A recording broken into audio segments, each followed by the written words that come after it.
Сонымен достарда жалғастырамыз. Біздер қазір подсознание мен сознаниенің айырмашылықтарын түсіндік. Подсознанияны бізді әрдайым қорғап жүретінін түсіндік. Әрдайым бізге жақсы ниетпен, жақсы көңілмен қарайтынын түсіндік. Және әрдайым бізді бақытқа итермелеп, бақытты көңіл күйде жүргеніңізді қадағалап отыратынын түсіндік. Қайғылы оқиғаларға түсіп қалсаңыз, көңіл күйіңіз негативті болатын болса, ол жерде сізді көп ұстағысы келмейді. Сондықтан сол қайғылы жағдайға қандай себеппен түстіңіз, сол себептерден сізді алыс ұстағысы келеді. Сондықтан біздің барлық өмірдегі жағдайларымыз жабыла бастайды. Мысал ретінде қарайтын болсақ, бір әйел адам өмірде болған, ол кісі жақын досы болыпты. Сол жақын досы ең қымбат машинаны сатып алғаннан кейін, екінші күні ол кісіні машинасын айдап алып кетеді және сол кісіні сол жерде өлтіріп кеткен екен. Жаңағы әйел қайғырады, досы үшін машинаны неге алды екен деп қайғырады. Сол машина болмағанда, өйтпегенде, сөйтпегенде деп қайғырады. Және тұжырымдар жасайды, жаңа установкалерін. Тұжырымдар: бай болсаң осы, ең қымбат машина алатын болсаң, сондай жағдайда болуы мүмкін, ақшалы адам болсаң, осындай бір нәтижелер алу мүмкінсің, өлтіріп те кетуі мүмкін деген осы қайғыдан ол кісі көпке дейін шыға алмай жүреді. Әрине, біз уже білеміз да, подсознание ол көңіл күйін көтеру үшін, ол келесіде бұл әйел адам сол жағдайға тағы да келіп көңілі түспес үшін, ол сол кісінің өміріне ендігі ақша тартпайды, ол әйелді никогда бай қылмайтын болады, байлық тартпайтын болады, және де машина болмайтын болады. Себебі ол машина, байлық, ақша деген нәрсе менің санамның көңілін түсіреді, қайғылы қылады. Сондықтан ол бізге керек емес деп өмірден сызып тастайды. Бұл бірінші мысал. Келесі мысал: подсознание неден қорғайды дейтін болсақ, ол барлық жағынан қорғай береді. Бір-екі мысалдан кейін тағы да тереңірек түсінікті болады деген оймен айтып отырмын. Келесі мысал: ол қыз бала кішкентай кезінде үйінде делік, мысал ретінде да, әкесінің анасына деген қарым-қатынасын қарап жүреді. Егер де осы қарым-қатынаста анасы әрдайым қайғылы, көңілі түсіп, егер ұрыс-керіс естіп, анасы жылап-сықтап өмір сүрген болса, онда бұл қыз балада белгілі бір тұжырымдар, анасымен бірге қайғырып, жыласа жаны ауырып, себебі кім екенін өзі шешім қабылдап, менің негізі әкем деген сияқты. Немесе үйінде ондай болмай ақ қойсын, сол қыз бала бір сериал қараса, өзінің жақсы көретін героинясы ер адам үшін қиналатын болса, немесе көрші-көлең или жақын туыстарының бір үлкен әпке тәтелері сондай көріністі көрген кезде, сол әпкесін жақсы көргендіктен ол да сонымен бірге қайғырып, жаңағы сериалдағы героинясын жақсы көргендіктен сонымен бірге қайғыратын болса, подсознанияға бәрібір. Самое главное, если сананың көңіл күйі түсіп жатса, сознаниеміздің, онда ол неден қайғырып жатыр, неге көңіл бөлініп тұр, ер адамда, значит, понятно деп алып тастай береді. Сөйтіп, уақыт өте келе қыз балдардың көбіне тұрмыс құра алмайтыны, ер адамның бір дұрысы келмейтіні, мүлдем танысуға өмірінде келіспейді, кездеспейді деген бәрі подсознание ол нәрселерді тартпайды.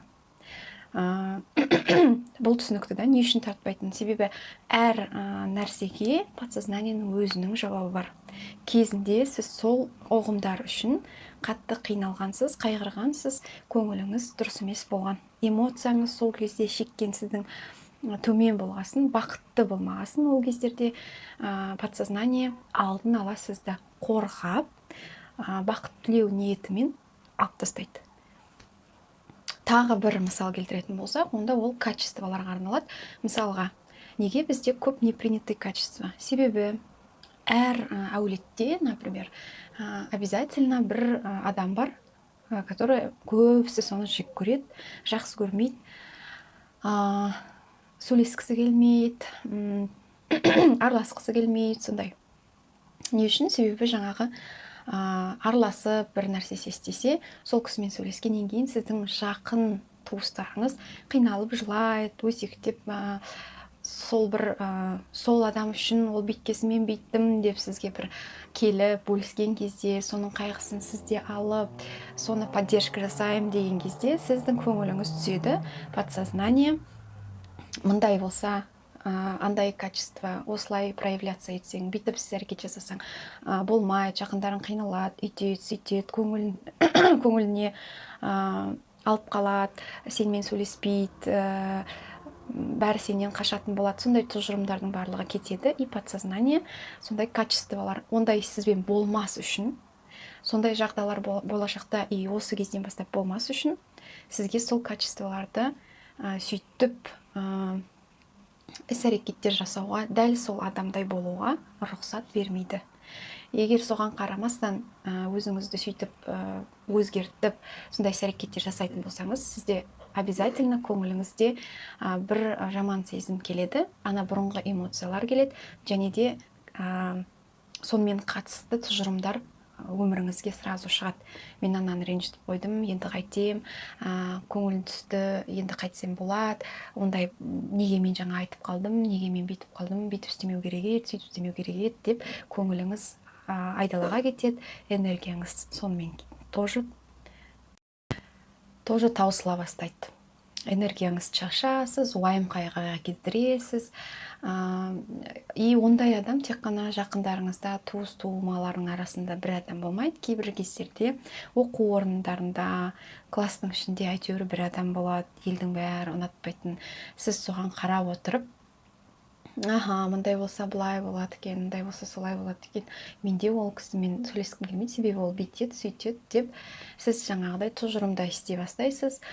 И подсознание ондай қабілет қасиеттердің барлығын сызып отырады.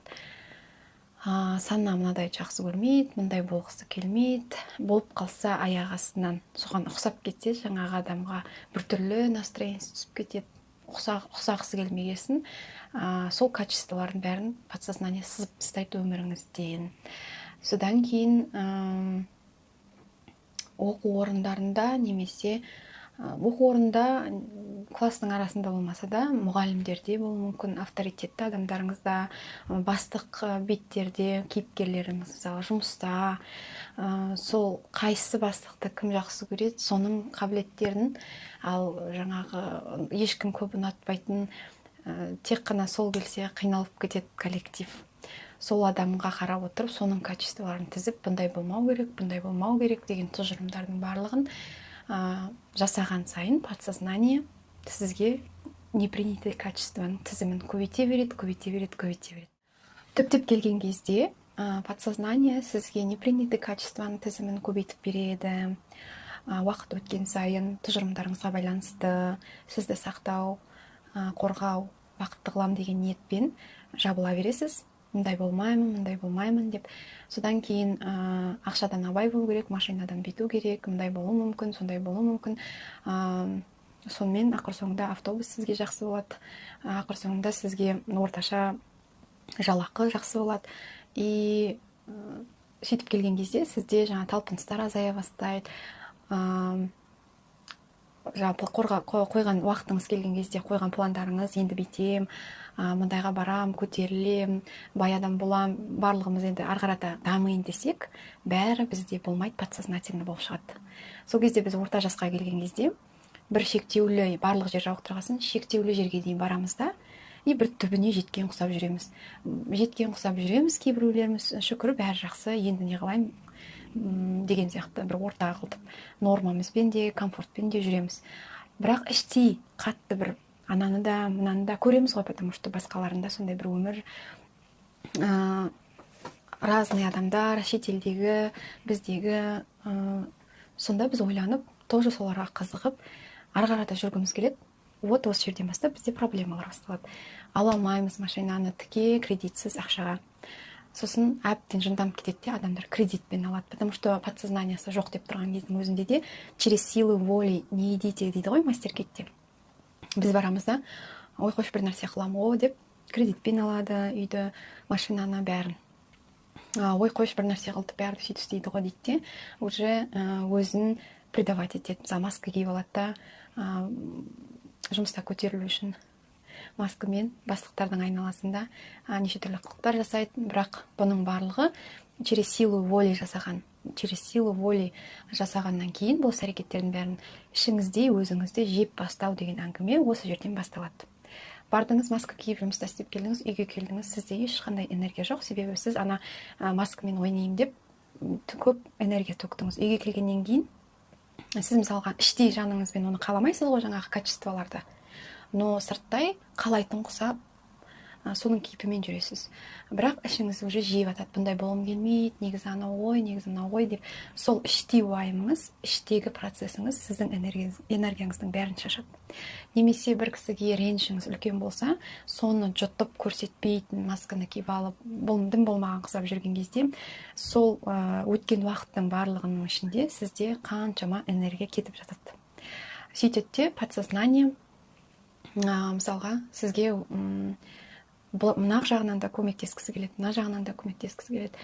Сөйтіп ол да іздей бастайды. Анадан былай шығып, мынадан былай қашам деп, потом бір где-то орта жасыңызда сіз әбден шатасасыз.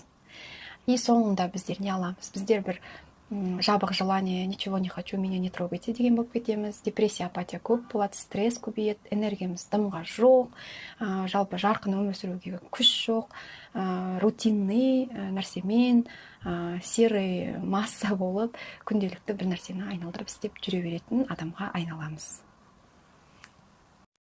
Сондықтан, достар, бізде мастер-китте аксиома бар. Все, что происходит в моей реальности, это все мое подсознательное желание деген дәл келіп тұр. Барлық менің өмірімде болып жатқан жағдайдың барлығы менің подсознаниемнің арқасы, подсознаниемнің ішіндегі программаларға байланысты, подсознаниемнің қалауы бойынша болып жатқан нәрсе дегенге келеді. Сол аксиома біздің мастер-киттің ең маңызды тіреуі деп айтуға болады. Сол аксиоманы егер қабылдайтын болса, әр адам мастер-кит тренажері толықтай түсінікті болады. Өздеріңіз осы аксиоманы сізге ашып түсіндірдім деп отырмын. Енді қараңыз, адам неге шатасады? Оны түсіндіңіз, осы шатасудан қалай шығуға болатыны, ол бізге барлық тренинг, мастер-киттің өзі де айтады, жауапкершілікті өз қолыңызға алыңыз. Егер де сіз осы шатасқан жерден, ол сізге мысалға мынау болмайды, осыны істемей қой, былай болады, былай істемей қой, қайғырасың, мынау сенің көңіліңді бұзады, мынау сенің көңіліңді түсіреді, мына жерде сен ызаланасың, ана жерде сен уайымдайсың, сосын болмайды деген себептермен істетпей отырса да, адамдар миды қолданып, қойшы, бүйтем, ол солай, ол ничего, справлюсь деп сила волемен через жесть істеген кезде, хотя ішкі дауысы, подсознаниясы ескертіп отырады, біліп отырасыз, шындықты ішіңізде жайлап істегіңіз келмей, көңіліңіз біртүрлі болып та, соны тыңдамай жаныңызды не от души, не честно істеп бастаған кезде, кейбір іс-әрекеттерді сол кезде сіз жаңағыдай кредитпен машина алып, кредитпен үй алып, немесе ұнамай тұрған адамдардың алдында маска киіп алып, ұнамай тұрған качествоңызды істемеу керек, мен істегім келмейді, осындай болғым келмейді деп тұра. Кейбір кездерде істеген кезде істеу керекпін, я должна дегенді көбіне айтады, вы ничего никому не должны деген содан шығады. Я должна быть такой хорошей дочкой, хорошей женой, хорошей женщиной. Я должна быть лучшей, я должна постараться, я должна быть... Меня должны принять, я должна дойти, купить, я должна это одеть дегеннің барлығы сол нәрсеге жетеді. Сонда сіз өзіңізді қайрап жеп бастаған кезде подсознание одан самайын жағдайды нашарлата бастайды. Әбден сол кезде бұл жерде кім көмектеседі? Бұл жерде сіз өзіңізге саналы түрде жауапкершілікті алып, осы жағдайдың барлығын түсініп алғаннан кейін әр жағдайға осознанно қарайсыз және не болып жатыр, өзіңіздің реакцияңызды жөндеу керексіз. реакцияңызды, бұрын соңды үйреніп қалған енді установка, образ, программаларыңызды жауапкершілік алу деген сөз. Қайтадан жазып, қайтадан басқаша түсіндіріп, бұл жерде не көмектеседі? Бұл жерде міндетті түрде подсознаниемен сөйлесіп, мастеркиттің жаңағы тренажер жағына барып, трансформация деген іс-әрекеттерді жасау керек болады. Осылардың барлығын жасамас бұрын сіздерге мен күшті бір қызықты жаттығу бергім келіп отыр. Ол подсознаниемен сөйлесудің бір ғана әдісі.